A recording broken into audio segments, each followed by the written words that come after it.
What's up, everybody? Ears Up in depth. Back to cover the most pressing, the perfectly journalistically driven podcast ever. Hi, guys. What's up? We're here. We're Jason. We're Jeremy. We are Groot, apparently, or something like that. I don't know. We're here to cover some good stories. We got some good stories for you today, Jeremy. At least I do for sure. I have one that I wrote, which is scathing takedown of well, you'll see. You could probably guess by what I just said, but it involves journalism and then air quotes on either side. So there's that, and I got some other good stories. In depth, quote unquote. In depth. Look, leave me and my baby show out of this, please. Okay. Okay, I'll do that. But I'm looking forward to your expose. Yeah. How you been, man? You been good? Good. You look great. You look great. Boy. You're over there. Thank It you. looks like you're in Epcot right now, currently. I'm parked right outside. It's funny, they let me do the show right here in front of Italy. Yeah, which well, I wouldn't have thought because, I mean, you just plug in and you can just do it anywhere. That's the thing, man. I plug in, I set my laptop out, people are walking by. I wish they would shut up. I know, right? Shut up, everybody. Obnoxious. But fortunately, I have a mic that's really good at only picking up my voice. Yeah, those are the Italians for you, though. They just don't care. Yeah. No, they don't care. You know what I mean? Yeah. Man, I tell you what, coming off the heels of our last show, which was Terrence, we had Terrence back on the show. Oh, right. He had a story about the cruise. Yeah, he went on the Disney cruise. Yeah. And it was a good show. It was nice to have Terrence back. It was good. Oh, I'm sure. Yeah, it was like the old days, man. It was fun. Mainly because I didn't have to do anything, of course. I just had to sit there and make jokes. And you know how much fun that is for everybody else. Yeah. Yeah. So this is an episode I'll have to listen to as soon as possible. I just, put an earbud in one ear and listen to the show while you do this show, please. Okay, fine. Yeah. Speaking of shows, why don't you go ahead and go first, Jeremy, since I think you outperformed me this time on the stories. There wasn't a whole lot that I wanted to talk about. I thought about doing the protest outside of Disney World with the Nazi flags and the people yelling white power, all this stuff.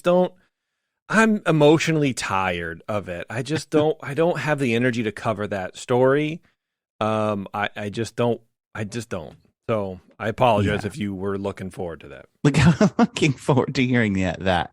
I do have 3 stories. Right, one of them is quite short, but I'm going to talk about it. So here I go. I'm sorry. I ruined it. Go ahead. On the screen, Ariel was making a splash, but in the audience, these adults had a clash.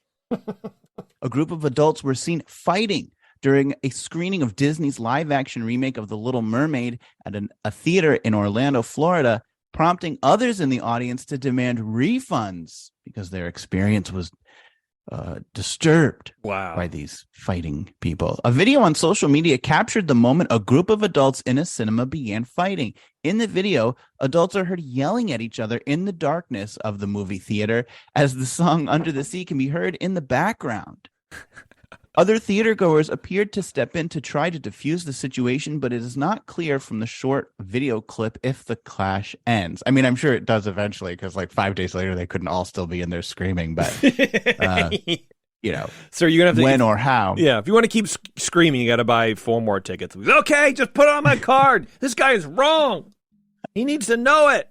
Well, according to people in the comment section of the video, the brawl began when a young couple was spotted making out in one of the rows and were ignoring please to stop. So, I mean, have you ever been in that situation?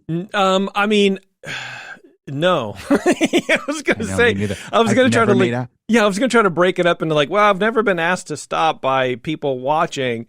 But then I realized I've never really made out in a movie theater, made out. You kiss or something, but what you would call making out? No, I don't know. I've never made out in a theater. No, it's too expensive. I'm not paying $8 to just, close my eyes. For a make out? Yeah, come on, dude. World's most expensive makeout session. Right.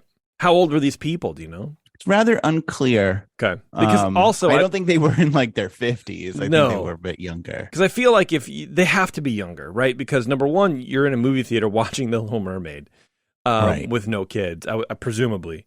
Number 2, you're making out.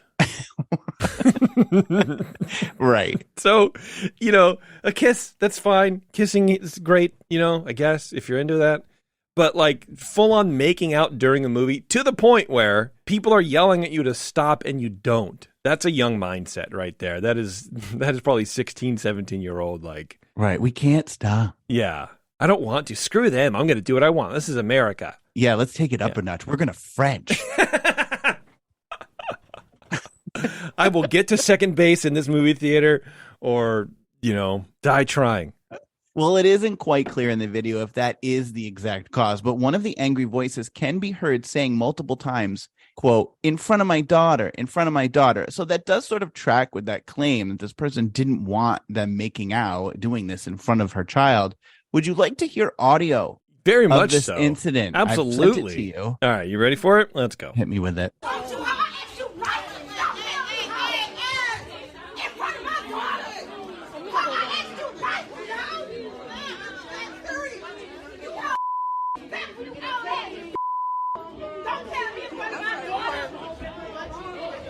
Oh, I need a refund on my ticket. No, we getting a refund because Absolutely, dude. Get that refund. She's right. No way. I wouldn't put up with that either, man. Absolutely not. I just love the absolute irony that this lady is angry over how someone is behaving in front of her daughter. Mm-hmm. So she reacts like that and starts to fight with people. Clearly, this is someone quite interested in role modeling good behavior in front of children. Yeah. Yeah. Oh. It all stemmed from the fact that she's mad that they're making out in front of her daughter. Yeah, it's very much like do as I say, not as I do parenting. Yeah. Behave yourself in front of my child while I do the opposite. Lose my shit all over you. How about that? Yeah. Yeah. So anyway, that's what happened there. But I have to say, I don't think you deserve a refund because having listened to the new version of Under the Sea, I think I'd rather hear that lady scream. Not in front of my daughter. Actually, it's not that bad. It's not that great, but it's not that bad. That's what I understand, where I think a lot of these remakes are kind of moving to the middle ground of just being okay. It'll still make money. Just serviceable. That's basically what it is. Yeah, absolutely. And apparently the maker-outers were servicing themselves. Cool. Thanks. The maker-outers also. Good turn of phrase. That's a good turn of phrase, Jeremy. Let's start with a little bit of rumor. I don't like reporting on rumors. I really don't. But this one is funny because it crops up every like 2 or 3 years. Ever since it happened. There's a rumor that someone is interested in purchasing Lucasfilm and Star Wars from the Walt Disney Company. Cool. And I read the headline, and it's like, surprisingly, it's not from Inside the Magic. And, it's like, well, yeah, of course. Of course. So apparently it's a foreign oil tycoon who grew up watching Star Wars. And so, okay. Let me back up. First of all, of course, people are interested in purchasing it. You can probably throw a rock at Davos and, hit somebody who goes like, yeah, I would buy Lucasfilm. Absolutely, for sure. But apparently what happened here is someone actually made an offer to Disney. Supposedly, rumor has it, right? It's not. It's never going to happen. You have to be some kind of, I don't know, individual without a brain, and you just have a collection of like seashells in there instead. There's no to think that Disney's going to sell Star Wars to anybody for any amount of money. How they could ever start decoupling themselves from Star Wars, I don't even understand it. It is ensconced in every aspect of that park. Their entire business model has been based on that franchise for the last 10 years. It's all they've got. I tell you what, it would service the brand better if Disney would offload it on somebody who actually knew how to tell a story and didn't do what we kind of just talked about, produce serviceable movies. Right. I couldn't agree more. This new rumor comes from YouTuber Overlord DVD, who reveals one of his Hollywood spies informed him, quote, so we've been told there's an individual interested in buying Star Wars. So this rumor was told us 3-ish weeks ago, and we pretty much laughed about it and moved on. Now, we have several sources confirming this, and while Disney may not sell, we've been told that there is an offer on the table. He added, according to this, the potential buyer is an oil tycoon from overseas. Allegedly, he grew up loving Star Wars movies and has only recently seen the latest movies, and he wants to fix them.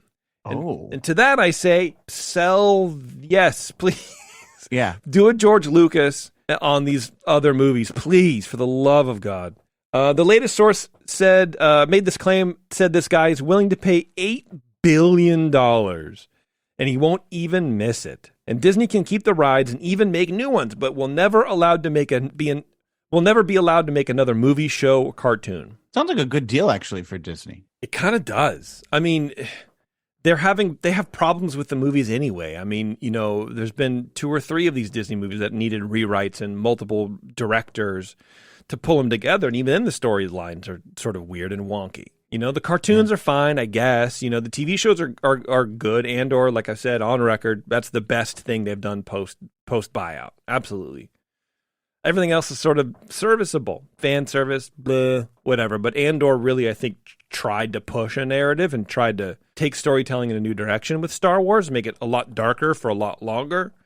And, I mean, that's what, in my opinion, that's what made Empire Strikes Back the best Star Wars movie, because it was the darkest of the 3. People want that. It's a story, it's a timeline, it's a universe that lends itself very well to dark storytelling with a little bit of humor here and there. You got to lighten it up a little bit, but sure. Yeah. Anyway, that's basically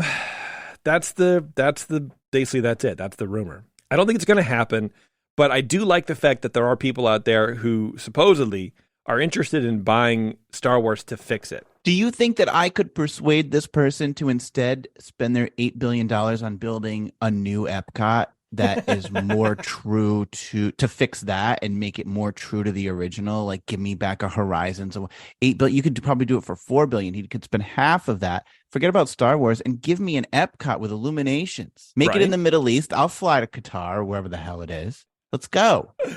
Yeah, I mean, it would be nice. So? I mean, they could use the money. Disney could use the money. They bought Star Wars for $4 billion.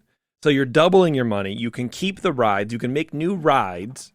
And you don't have to worry about the entertainment arm, pulling bad numbers or whatever. You can keep all the stuff you already made, sell the merchandise, sell the stuff, but you're just not. But then again, the merchandise ties back in, that feedback loop back into the movie. So, it's not that interesting, I guess. But to clear $8 billion, to clear $4 billion in the sale of this thing, on top of money you've already made, it's a good deal. It's a good deal. Especially for a company that's still servicing, $70 billion in debt? Right. Knock some of that down.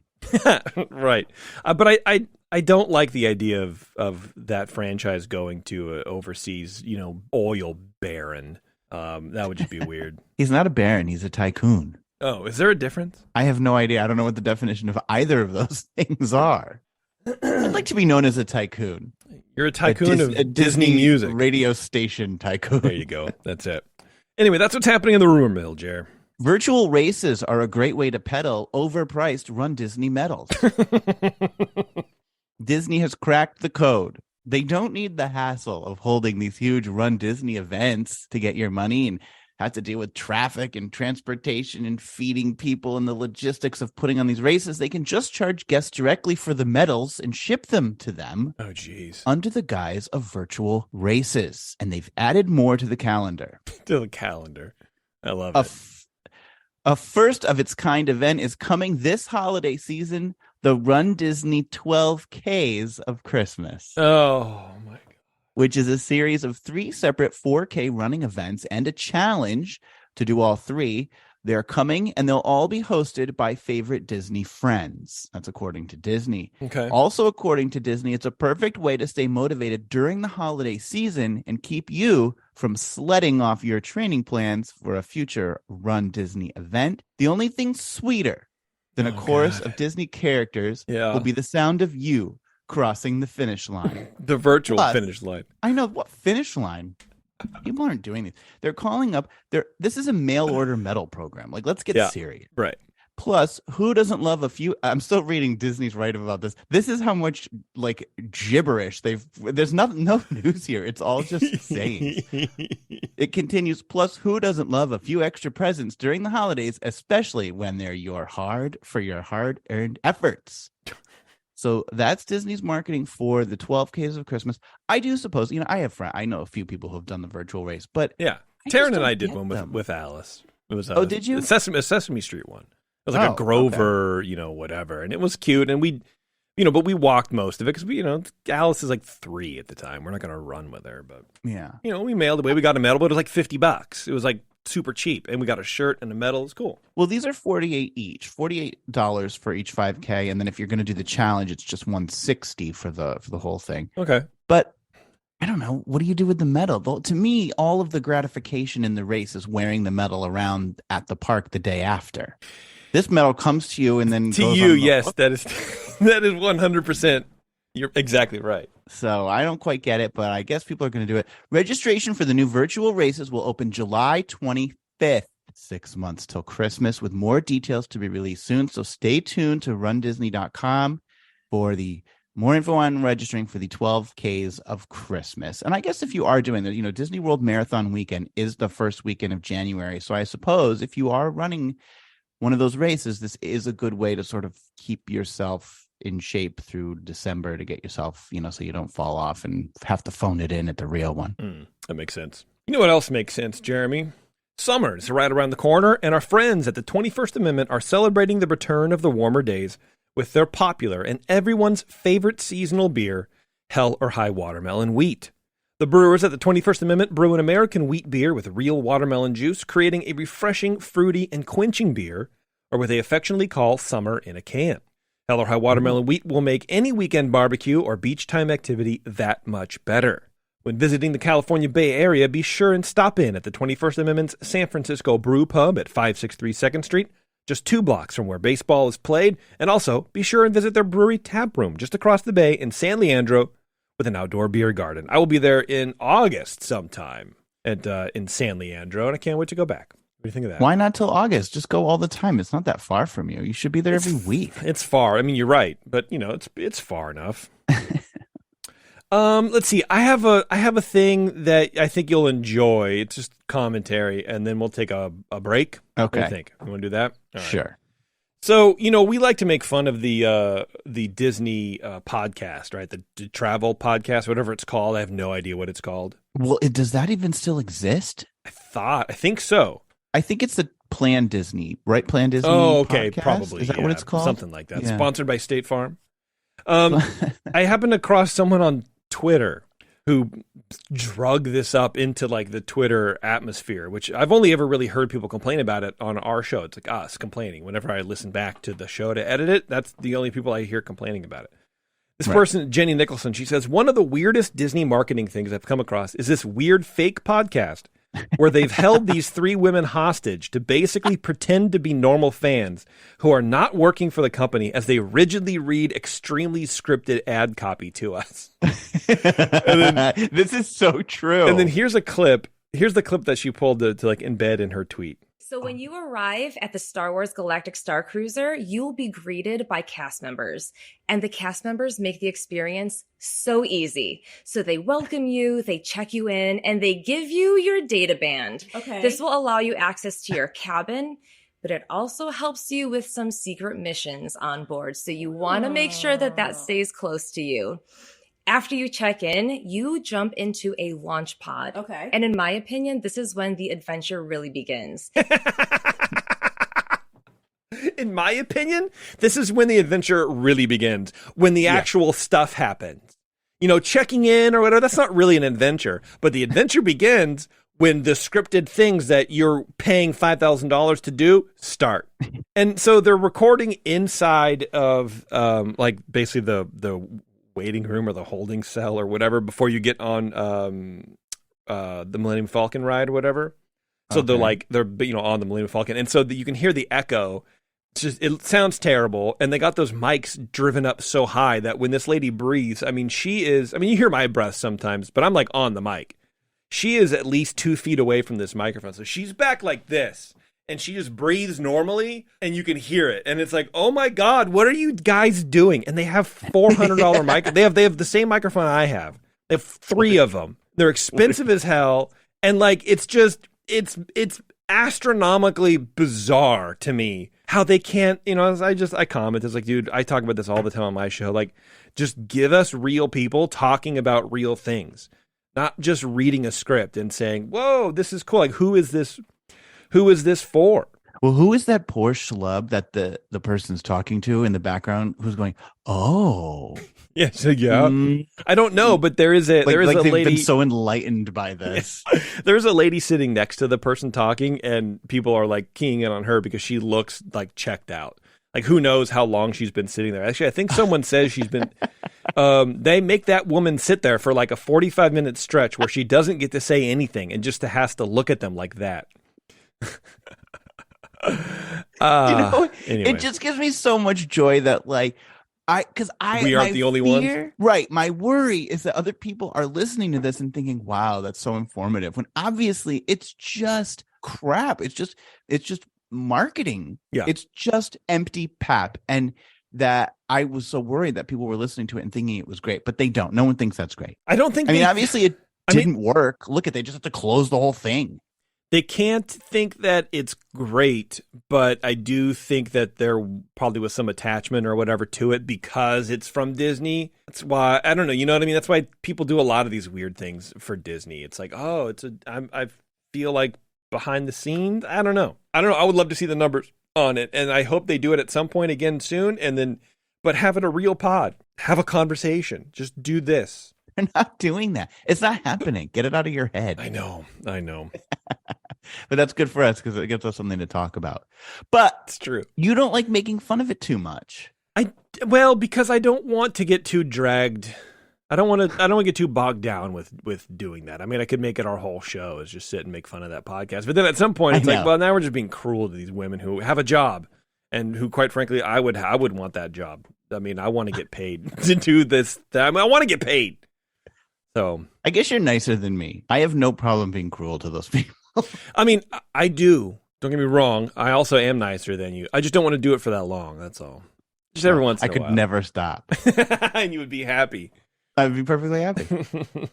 All right, let's take a quick break, Jared. We'll come right back and we'll do some more news. I got at least one, if not maybe two stories left. We'll see. I don't know. We'll see how long this one goes. Oh, you're keeping me in suspense. There you go. All right, everybody, hang on a sec. It's Ears Up In Depth. We'll be right back.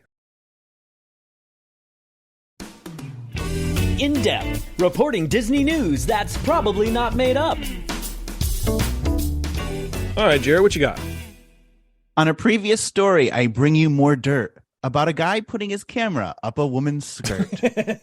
Do you remember this? Of course I do. Yes, absolutely. I remember this story. Well, in case the listeners don't, on the show recorded last month on May 1st, I told you about Jorge Diaz-Vega. He was a 26-year-old who was fired from Disney's Hollywood Studios, where he was caught and arrested for allegedly recording videos up women's skirts and dresses over the course of 6 years. He was working at, what do we call it? Doc Ondar's Den of Antiquities. Doc Underwear's Den of Videos. Which I guess is where you get the swords. Yes.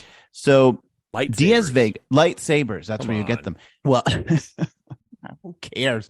Well, Diaz-Vega can't seem to stop because he's back out in society following the previous incident. But according to a probable cause affidavit, deputies with the Orange County Sheriff's Office on June 5th responded to a call at the Publix located at the 3800 block on Pleasant Hill Road in Osceola County to a lewd and lascivious act. Upon arriving at the store, deputies spoke with a woman who said she was in the bakery section when she noticed a man wearing a baggy gray shirt following her and her husband, describing him as big, tall, heavyset, dark-skinned, with black hair and a black beard. She said I could have guessed I could have guessed that description of him just by what he was doing. Or yeah, you know, yeah. You might as well tell me he frequented gamer chats and was on 4chan. Like, you know what? You can just put this whole man's life together based on what he's doing right now.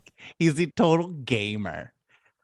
She said the man, who was later identified as the same Jorge Diaz-Vega, suddenly passed behind her. Now, this is where I have all my questions answered, because I don't know if you remember, but I was like, how did he do this? Yeah. How do you get down?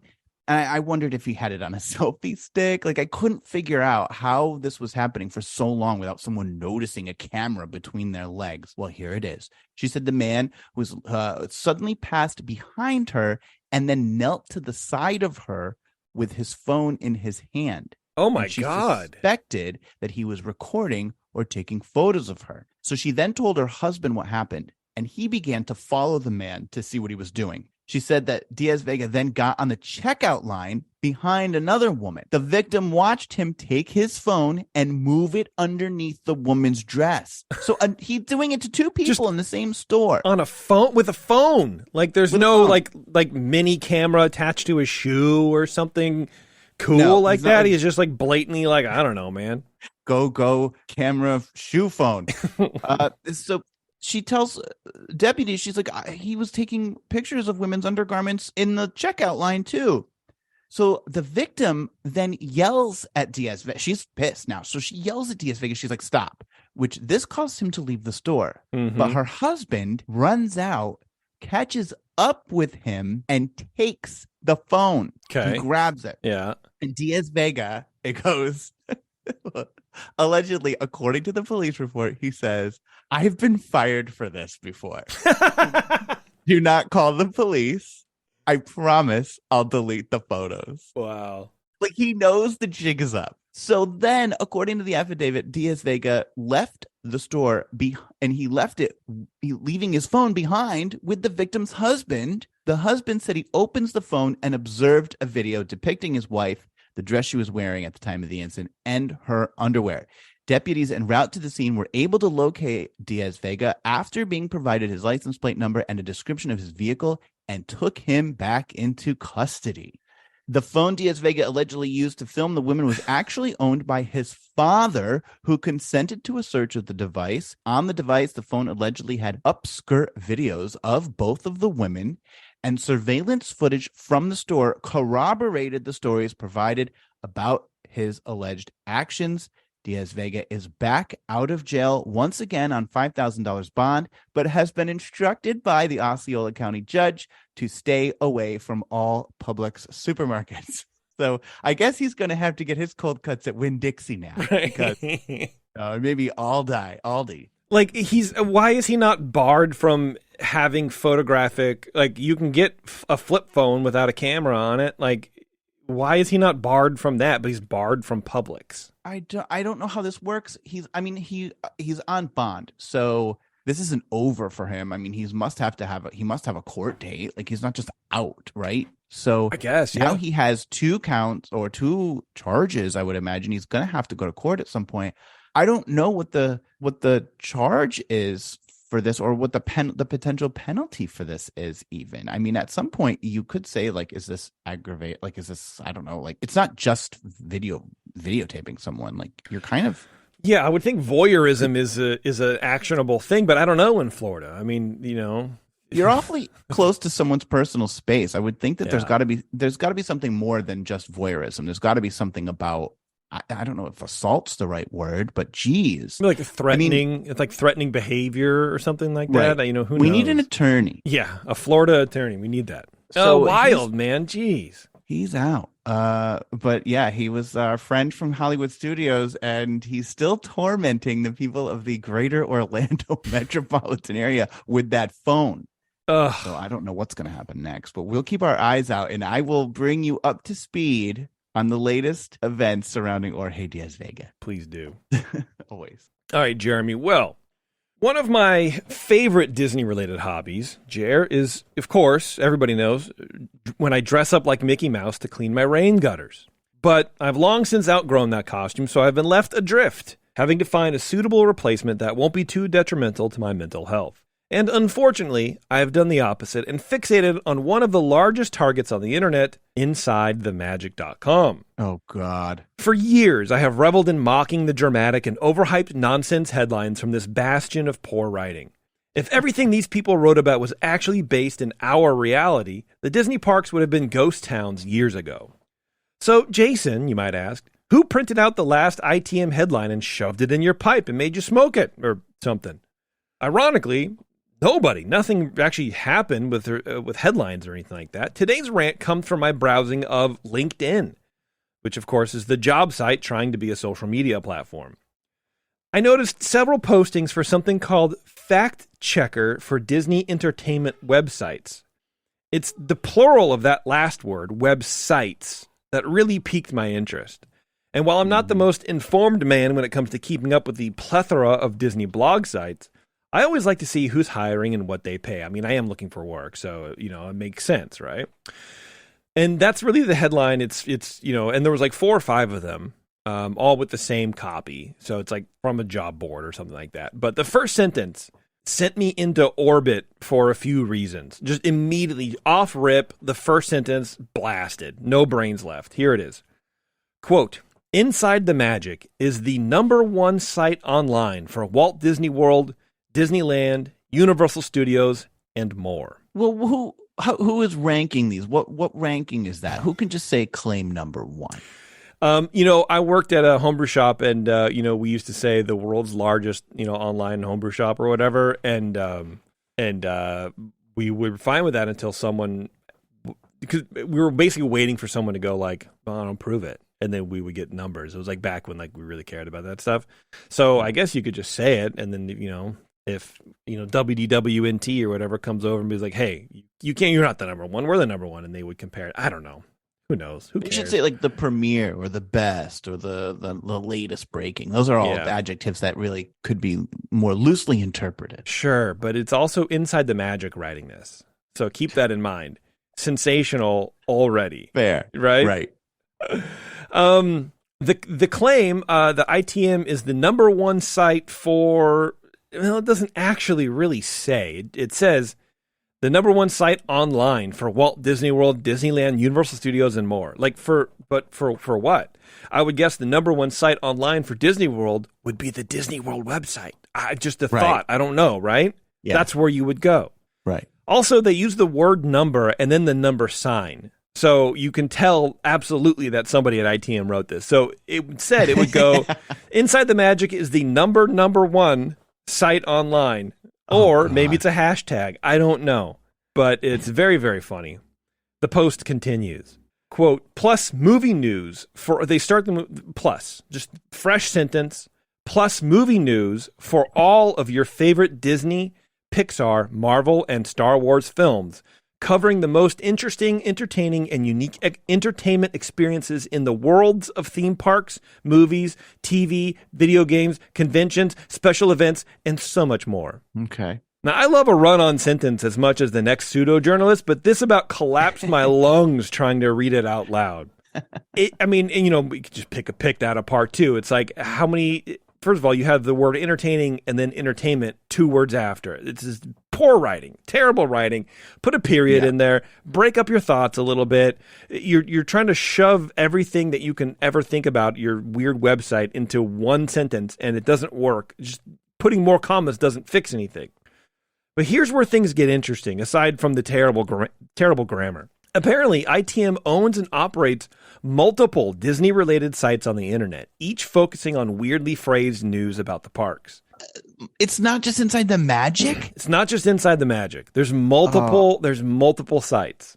So is it clear to say, like, if you go to one of them, is it like, oh, this is clearly a subsidiary of ITM, or is it like totally in disguise as operating a completely separate thing? I'm reading the disclaimer right now, and no, it is not. It is not clear whatsoever. And it's funny because it says at the bottom, it says copyright 2023, all rights reserved. But there's no company that it's copywritten about. That's like it's just filler. Yeah.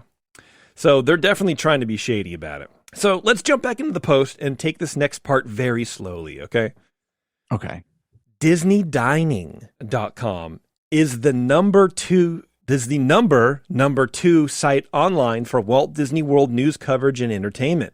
With a focus on Disney food content, the site also covers all things Disney park and entertainment related, with selective coverage of Pixar, Universal, Marvel, and Star Wars. Yes, Jeremy, ITM owns DisneyDining.com. It's so funny that you say that. It wasn't that long ago. I mean, maybe within the last year, I was on here railing about Disney dining. Yes. Oh, yeah. Because they were sensationalizing a car crash. Yes, I remember that. That didn't even happen on Disney property, but it was like, they were like, a man died on the road to Disney. And it wasn't even really the road to Disney. Like, it was like, you would think that's World Drive. I had no idea that was part of ITM. I just thought it was another trashy website. It turns out it's just part of the same garbage group of people. Yes, absolutely. 100%. Oh my God, you've agree. just blown my mind and then also made everything make sense. Yeah, right.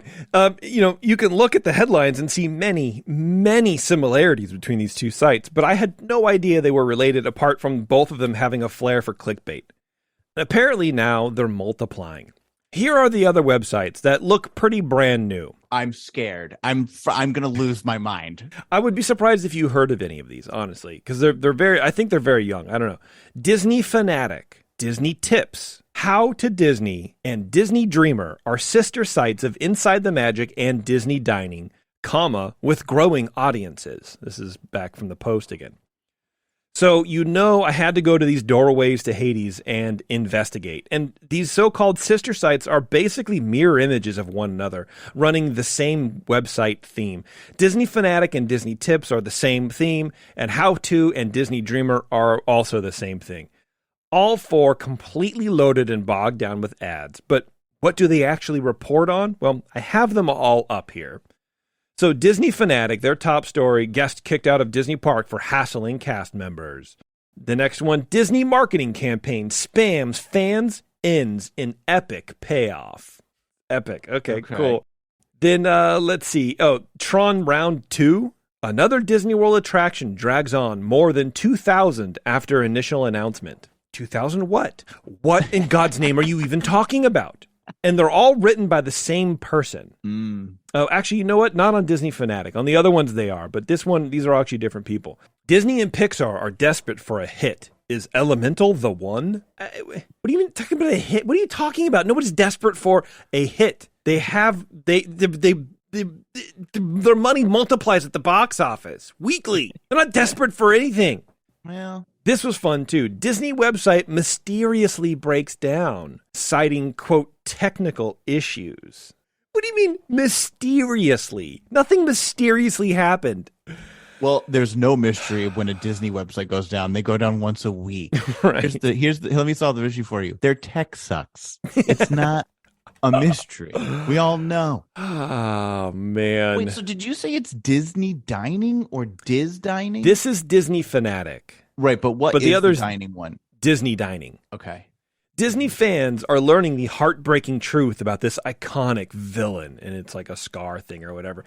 And these are all written on the same day. These are all posted on June 13th, today. And I'm on the second page of posts. It's just constant content. So what do you think the benefit of having, who's going to the Disney Fanatic website? No one's ever even heard of it. Well, I think it's just to get just ranking. So I thought about this, and for a second I was like, yeah, that's smart. Just diversify. You can have different topics, and you can sort of maybe A/B test and be like, okay, what headline grabs people to probably feed into similar content or whatever. But then the other part of me is like, you're just basically competing against yourself. It's like if I launched another Disney podcast underneath the Disney website and talked about the same stuff. I'm just competing for my own listener base. So that wouldn't make any sense. And so to me, I think they're just sort of shooting themselves in the foot. Also, they're just loaded with ads. I mean, they don't really care. It's ad revenue. It's just ad revenue. They could probably take an article from DisneyTips.com, feed it through ChatGPT, post it on Disney Dining, and they'll get ad revenue from both sites. But I also think that the blowback is getting pretty big. That's my thought. Because I went to page 30 on that last page, I forget, Disney Fanatic or whatever, and it's only been up since May. So these are brand new sites, I think. And so I wonder if the online backlash against the ITM brand is sort of eating into maybe their profits, their ad revenue, and so they're just spinning out new sites. I don't know. Very conspiratorial. DisneyTips.com. It has the same headline as Disney Fanatic and as DisneyDining.com. It's the same layout. They're just using the same thing, right? They don't even care. Disney World website not available. That's the first story. That's such a low effort headline. Are you asking me? Are you asking me if it's available? I don't know. Why don't you try going to it? Oh man, someone refers to. Never mind. Let's see. Then there's something about new details on Disney's halfway to the holiday celebration. How to do Disney with a non-Disney fan. And again, these are all written by These are all written by the same person and on the same date. They're all published on the 13th. So these people are cranking out, I don't know. What's the name of the author? Well, see, one is Stephen Wilk. He's written a fair amount, and the other is Serafina Lofaso. Okay.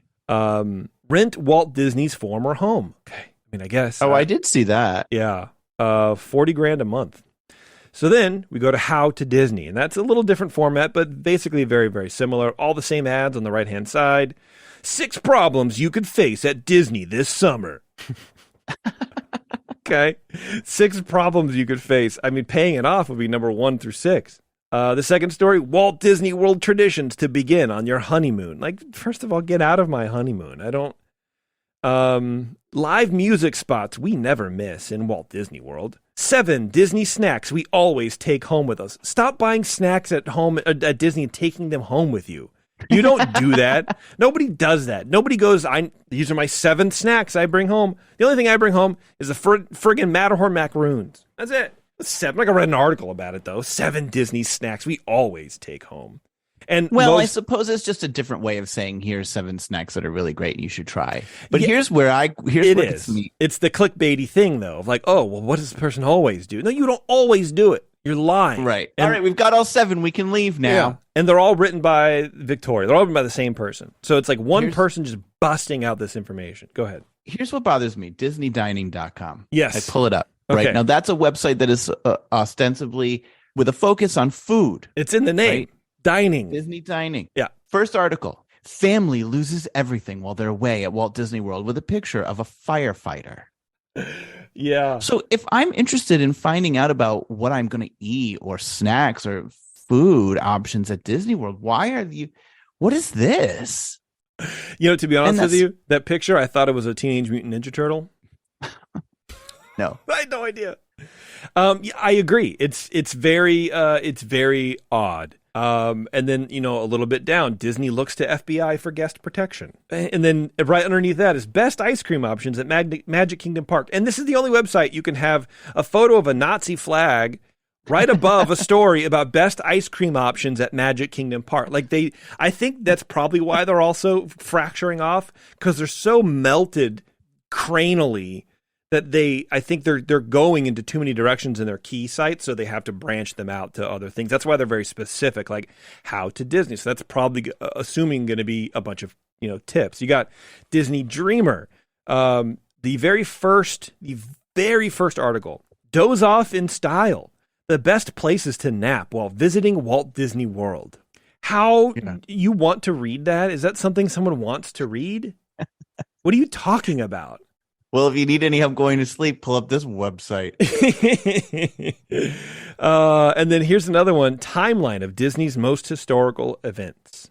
At least that's pulling together something different, something kind of here's some big things in the Disney timeline. That's sure. I don't have any problem with that. Okay, yeah, I just think it's weird. I don't know. And then so you go to it's weird to rank the ice cream options at Magic Kingdom. Yeah, there's 3 of them. Then you go to Inside the Magic, and then it's the very top story. You can live in Walt Disney's former LA home, but be prepared to pay a hefty price. We already know it's $40,000. It's on your other stupid website. Like, why not? But that's what I mean, right? They take the same story, maybe rewrite it a bit in ChatGPT. It's my theory, and then they put a different headline on it, and they go, which is triggering more, which is trending more, and then they go with that, and I think they're redefining their headlines. I think they're just redefining what they're doing. Right. It's all an experiment. We're just pawns in this game. Right. I agree. Anyway, man, I don't know. That's what I had discovered, and I wanted to share it with everybody because I do try to protect y'all from clicking on this dumb stuff, because it's trash, it's poorly written, it's uninformative, and it's outrage clickbaity nonsense, and I dislike it. But I want to come back to the post. I want to come back to that job post because, like as shifty and greasy as ITM is, having more than one site isn't really a bad idea, especially if your main brand is a crap brand as theirs is. So what are they actually looking for in this job post? I was very curious. What are they paying? Well, the role is, fact checker, right? They say, grow our new fact-checking arm from the ground up for $20 an hour. Dog, that is a salaried position. Sorry. Like, you want someone to outline processes and set up an infrastructure, you need to be paying an actual salary. It just, that was mind-blowing to me. Did it go away? Did I just delete it? Yeah, it was mind-blowing to me that they're not paying a salary, that it's just $20 an hour, but then also help us like define this whole entire arm of our company for across 6 different websites. What do you think their offices look like? Like, are they renting space somewhere? Is this in like a tower downtown LA? Like, where is this? It is remote. I believe the company is in California, I think. I actually don't really know. So here's the rest of the role.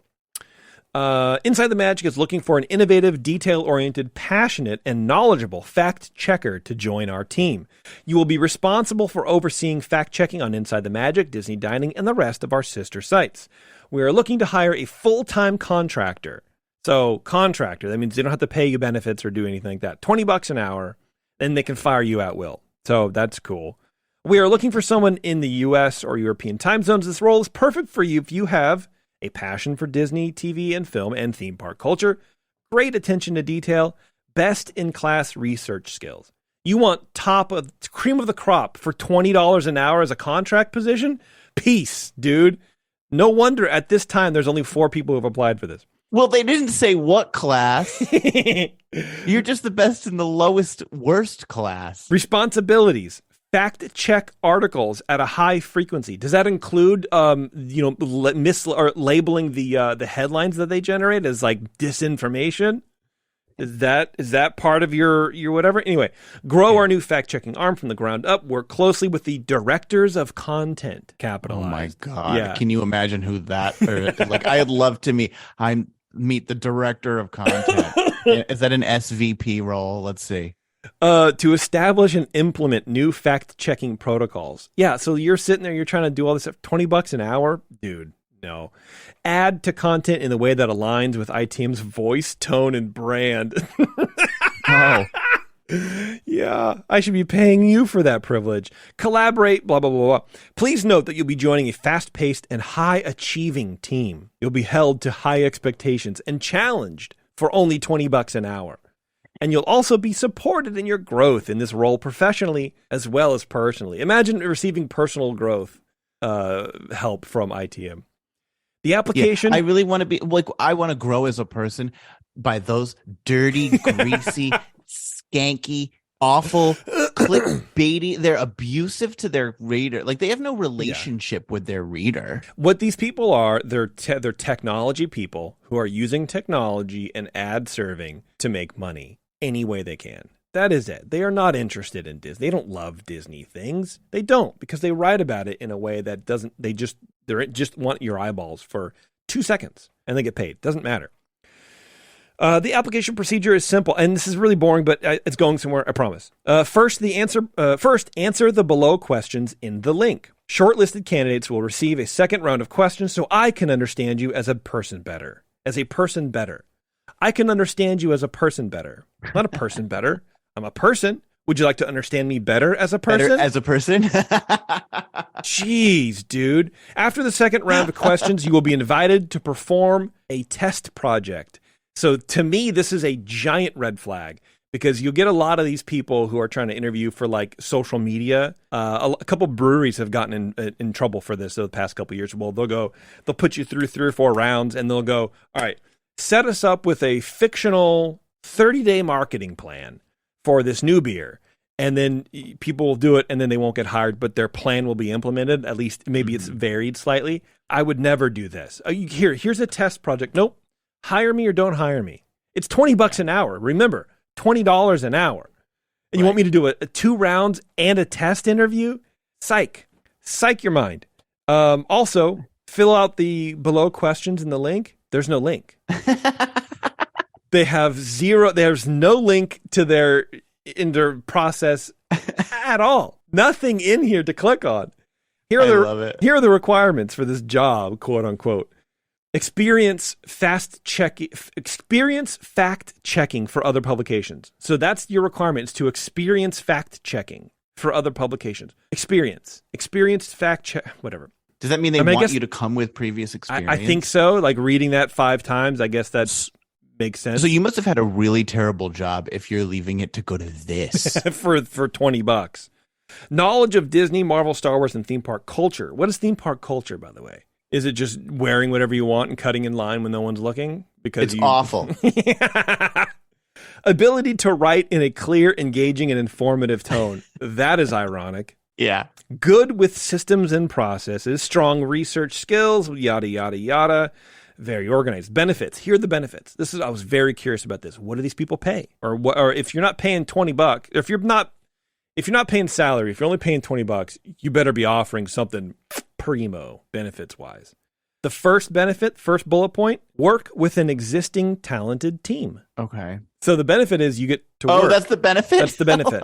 I thought that was a requirement. No. Oh, these are benefits. So the benefit is you get to work with them. You get to work with their talent. Right. You get to be exposed to us. Completely remote schedule, which, that's cool. Location independence. Yeah, well, that's sort of... That is a benefit. It is, but it's sort of like you're basically saying it twice. And the last one, you'll be joining a high-level and fast-paced team working with exciting projects. No. You'll be joining a high-level team. The writing is terrible, and you've already basically said that. You're working with an existing talented team. It's terrible. If you can't even write a job post clearly. Anyway, that's, posted 2 weeks ago, 3 applicants. Oh, yeah. And here's the thing. That's the thing. They were like, the first round, if you make it first round. Yeah. No one's applying to this. Yeah. God. Anyway, that's my big rant. I can't even with these people. And I thought it was very interesting that this is happening, that they have now 6 websites. And they're buying in on ad revenue. Well, it's just I understand the frustration, and I think the average fan may not care to the degree that we do, but like we're here doing this mostly because we like it. Yes. And they're taking advantage of the same people that we're trying to reach. And we're trying to reach them with, Spectro Time segments and actual valid content that we spend time researching. And, this news thing that we do, whatever, it's more of a humorous thing. It's a bit of fun. But they're taking advantage of people for their clicks. Yes. And it irks me because it's just a community it's just a bunch of people who want to enjoy a theme park, and they've turned it into something really, they've perverted it in some way. And now they have job openings, and their job, that description, if it was for a Fortune 500 company, would annoy me, let alone for ITM, which has nothing to offer an employee. Right, because where are you going to go from this role? Like, let's say you're a, quote, journalist. You write blog posts for them, and you put that on a resume to go work, I don't know, wherever, dude, Slate magazine, I don't know, whatever. They're going to take one look at your portfolio and go, wow, you really write clickbait with a lot of filler. You're not learning anything from there, because everybody knows you get 3 paragraphs of faff, and then you get 1 sentence of actual content that is unrelated generally to the headline, and you go, what is this? And then they close it. Like, their bounce rate on their articles must be astronomical. Oh, it's got to be. Yeah, because also it's 1 sentence within, then it followed by a video. Correct. Yes, and like 500 ads. So, and then also to be getting all this ad revenue and paying someone $20 to fact check. I don't know. I don't know. I don't like it. It is weird. And, we do try to have a lot of fun especially on this show, but we also do try to present Disney in the way that we see it. And I think it's realistic commentary. We don't church anything up. We say our opinions. We've gotten razzed before about being too negative, but you know what? Everybody goes through ups and downs with their fandom for everything. You know what I mean? And sometimes the parks bring it on themselves. Like, the parks aren't perfect. Disney is not a perfect company. Iger is not a perfect boss. He does a lot of stuff wrong. People just do stuff wrong. And I think it's good. I think it's healthy to have a conversation about what's good and what's bad about the thing that we like, in hopes that we can either come to terms with it or figure out a way to fix it. Whatever it is, obviously with Disney, we're not going to fix anything, but even just get information out there. And maybe you listeners have the similar thoughts, and you can sort of vibe with us and go, yeah, that is kind of weird. And just keep the topic healthy and growing, but we don't really go on and on and on about it. These people are a different poison, man. It is bad.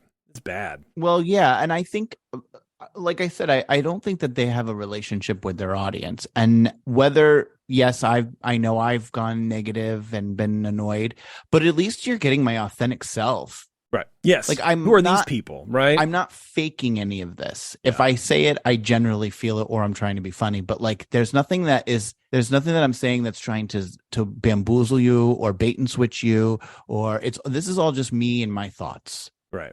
And I'm trying to do it in a somewhat entertaining and informative way, and that's all I have. There's no bait and switch here. Whereas there's there's literally no respect for their audience at all. And to me, this is about a relationship with the audience. Like, I want them to hear me and know that what I'm saying is actually how I think, and that I'm trying to provide them with some sort of level of entertainment. Right. Yeah. I mean, like, we can go on our website, and I could bog that thing down with ads, or like on our podcast, I could put 3 or 4 different ads in there.